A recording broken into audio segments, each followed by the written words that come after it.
We're going to take a look at how to play Palm Island. First thing you do, you're going to take out one of the core decks. Those are the colored decks that have a stripe down the middle and then have the 4 different sections to the cards. So once you get one of those decks, either the blue one or the red one with these numbers up in the top left corner, make sure you have all 17 cards. They are numbered 1 through 17, so you can make sure you have everything you need.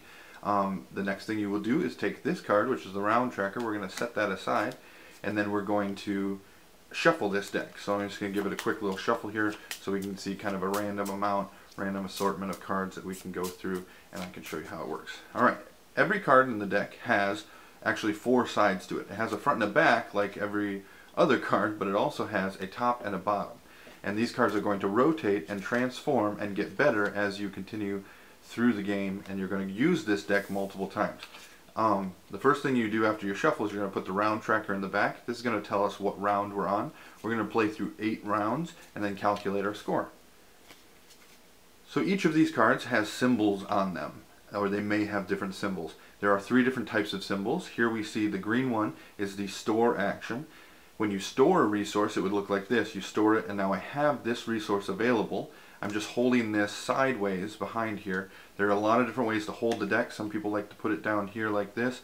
Some people like to clamp onto it like this is the way I do it. But everyone needs to kind of find their own way to hold it. So the store action is going to put resources available for you to use and spend on other cards. The rotate action would flip the card, or not flip, but rotate the card, and then it would go into the back. Every time you interact with the card, it always goes to the back. The flip action, which is blue, would flip the card without rotating it and put it in the back. It's important to pay attention to how you're flipping and rotating the cards and make sure they go in the correct orders. Alright, so I'm going to go ahead and just go through some of the cards and how they work. So if I was to start the game like this, I'm going to take the top card off the deck because I want to look at the top 2 cards. You can always look at you can always interact with the top 2 cards. You can always look at the top 3. So you can see a little bit of what's to come. So out of this, I'm going to make my decision between these top 2 cards and only caring about these top 2 sections. So here I'm in a situation where the only thing I can do, because I have no resource out here, the only thing I can do is the free action here, and this is a store action, so I would do that. I'm going to work my way through the deck a little bit to get you an idea of how some of the cards work. So I can't do anything with that card. Here I am in a situation where I could use this card, and I don't have to discard this card. If I was to interact with this card, it would then go in the back, and let's go ahead and do that. I'm going to pay, and then I paid for this action to, let's say, flip it over. So I'm going to flip it, and then it goes to the back. And that actually changed the order of the deck because this housing card now has a fish in front of it. But I don't want too many, so I'm going to maybe discard this. If you don't want to interact with the card, you can discard it if it is the very top. I cannot discard this card, but if it's the very top card, I can. So I discard that card, and now I have more choices here. So we actually see that I would have, if I would have here, I could have actually afforded that, but we'll not get into too much of that. All the cards have different ways to interact with them. All the cards can produce different types of things. We get a lot of resources off this one, where this one could turn into points, and we see that the points are these little yellow stars in the top corner. Okay, so there are lots of different types of cards, and how you invest in them is going to allow you to interact with them a little bit differently. So I'm not playing correctly, but I'm going to just give you a little bit of an example. You can store 4 cards out here, so I can hold only that amount of resource. So let's say I get in this sort of situation where I have all of these resources, and I want to store a 5th resource. Well, you can't do that. I could store that resource still. So let's say I have this quarry available.